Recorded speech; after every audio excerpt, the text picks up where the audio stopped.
This is why we can't have garage sales in Michigan in March.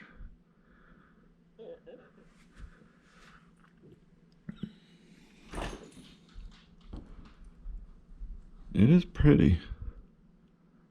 And it's 32 degrees. Well, the birds are still coming. But yeah, I miss my garage sales. I miss my flea markets. I miss my yard sales. I miss my outdoor auctions.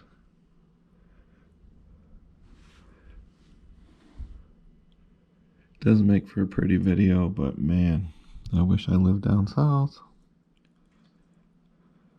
Alright, this is Midwest Picker complaining and whining and feeling sorry for myself. But spring will be here probably 2 months. I just gotta wait 2 months. And then I can get out there and source. Alright guys, thanks for watching. Thanks for listening to me complain.